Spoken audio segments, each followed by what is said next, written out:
सभी विद्यार्थियों का एक बार फिर स्वागत है एसपी सर नोट्स साइकोलॉजी विषय में। और हम पढ़ रहे हैं द्वंद्व संघर्ष, जो कि समायोजन न होने का एक महत्वपूर्ण कारक है।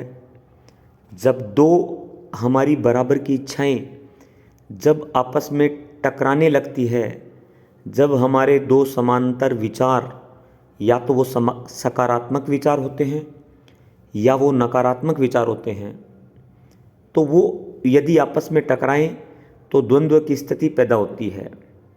और इन के टकराने के बाद एक तनाव पैदा होता है, हमारे संवेगों में परिवर्तन होता है, जिसके कारण हमारे द्वंद्व की स्थिति पैदा होती है।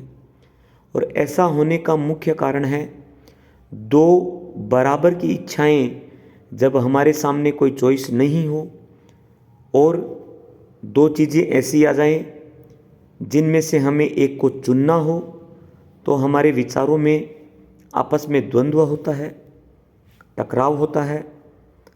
तो ऐसी अवस्था कन्फ्लिक्ट के अंतर्गत आती है। कुर्ट लेविन ने इसके 4 प्रकार बताए हैं, जिनमें से पहला है उपागम द्वंद्व, अप्रोच कन्फ्लिक्ट।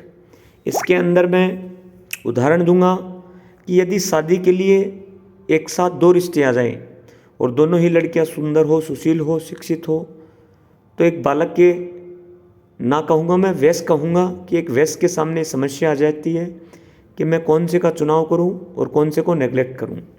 इसी प्रकार दूसरी अवस्था है परिहार द्वंद्व, जिसमें एक तो नकारात्मक स्थिति होती है और दूसरी सकारात्मक स्थिति होती है।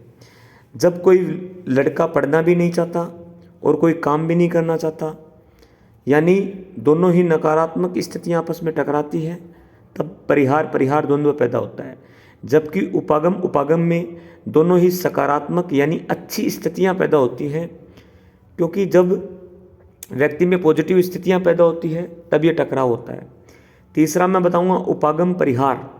उपागम तो सकारात्मकता को दिखाता है, जबकि परिहार नकारात्मकता को दिखाता है। एक लड़की जो अच्छी हीरोइन बनना चाहती है, लोकप्रिय होना चाहती है, लेकिन स्टेज पे वो काम नहीं कर सकती, तो आप सोचिए कि वो हीरोइन कैसे बनेगी। तो इस समय अब 2 विरोधी विचार, जिसमें एक सकारात्मक है हीरोइन का जो बनने की जो भावना है वो, और दूसरा स्टेज पे नहीं आना, ये नकारात्मक भाव है। इसके कारण दोनों भावों में, संवेगों में टकराव होता है। तो ये उपागम परिहार द्वंद्व होता है। चौथा बिंदु होता है बहु उपागम परिहार। जब एक से या 2 से ज़्यादा नकारात्मक स्थितियाँ या फिर धनात्मक स्थितियाँ आपस में टकराती हैं, तो ये बहु उपागम परिहार द्वंद्व पैदा होती है। सोचिए कि रीट के एग्ज़ाम भी आ गए और शादी भी है, किसी की डेथ भी हो गई या फिर खुद की ही शादी है, तो ऐसी स्थिति में जो टकराव पैदा होता है विचारों की कि कौन सा तो काम करें, कौन सा नहीं करें, तब बहु उपागम परिहार द्वंद्व पैदा होता है। और इसके कारण यदि व्यक्ति नकारात्मकता में जाता है तो कुसमायोजन की स्थिति पैदा होती है। तो बालक को या किसी वयस्क व्यक्ति को इस समय, इस द्वंद्व के समय अच्छी तरीके से समायोजित होकर अपने ज्ञान का समुचित उपयोग करके, वातावरण के साथ सामंजस्य स्थापित करके और अपने ज्ञान के आधार पर एक सही तर्क का यूज़ करके उसे अपनी समायोजित विशेषता को मजबूत करना चाहिए और वातावरण और समाज, परिवार के साथ और खुद के साथ समायोजन की स्थिति पैदा करनी चाहिए। धन्यवाद।